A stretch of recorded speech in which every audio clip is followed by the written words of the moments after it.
উচ্চ ন্যায়ালয়ৰ শুনানিত যেন স্থগিত হ'ল APSC কেলেংকাৰীৰ তদন্ত। অনিৰ্দিষ্ট কাললৈ শুনানি স্থগিত ৰাখিলে গুৱাহাটী উচ্চ ন্যায়ালয়ে। তদন্ত লেহেমীয়া হোৱাৰ পথত APSC কেলেংকাৰী। ওলমি থাকিল 2013 চনৰ অসম লোকসেৱা আয়োগত হোৱা বৃহৎ দুৰ্নীতিৰ কেলেংকাৰীৰ তদন্ত। উল্লেখ্য যে 2022 চনৰ 2 এপ্ৰিল তাৰিখে APSC কেলেংকাৰী সন্দৰ্ভত BK শৰ্মাই দাখিল কৰা প্ৰতিবেদনৰ ভিত্তিত তদন্ত আগুৱাই নিয়াৰ বাবে গুৱাহাটী উচ্চ ন্যায়ালয়ত আবেদন জনাইছিল APSCৰ ফাইট এগেইনষ্ট ইনজাষ্টিছৰ প্ৰীতম হাজৰিকা আৰু জনজ্যোতি শৰ্মাই।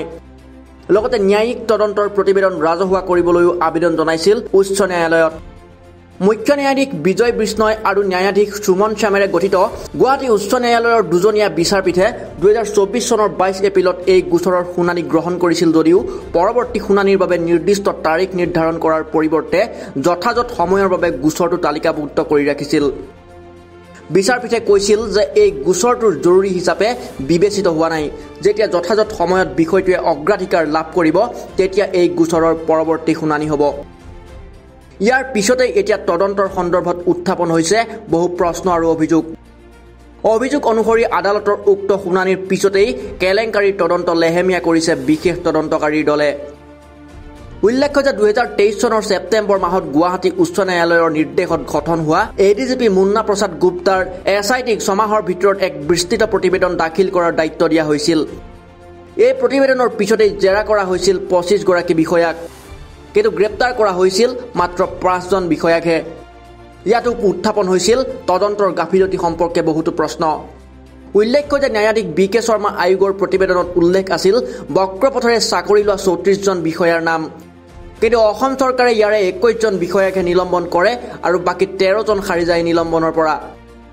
আনহাতে শেহতীয়াকৈ SIT তথা বিশেষ তদন্ত কমিটিয়ে 4 জন বিষয়াৰ বিৰুদ্ধে অভিযোগনামা দাখিল কৰিছে।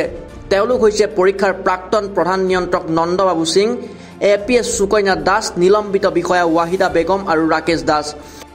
উল্লেখযোগ্য যে নিলম্বিত নোহোৱা 10 জন বিষয়াক সোধা পোছাও কৰা নাই SITয়ে। সেই প্ৰশ্ন হয়, কাৰ আশীৰ্বাদত হাত সাৰি আছে এইসকল দুৰ্নীতিগ্ৰস্ত বিষয়া? অভিযুক্ত কেইজনমান বিষয়াৰ বিৰুদ্ধে ব্যৱস্থা লোৱাৰ বিপৰীতে কিয় একাংশ বিষয়া অহা নাই তদন্ত বা শাস্তিৰ আওতালৈ?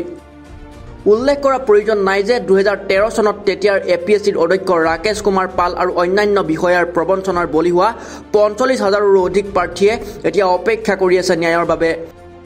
কিন্তু অসম চৰকাৰ আৰু ন্যায়ালয়ৰ শুনানিৰ পিছত যেন এতিয়া ন্যায় বিচৰাটো হৈ পৰিছে পৰ্বতত কাছৰ কণী বিচৰাৰ দৰে। News desk report, the opinion.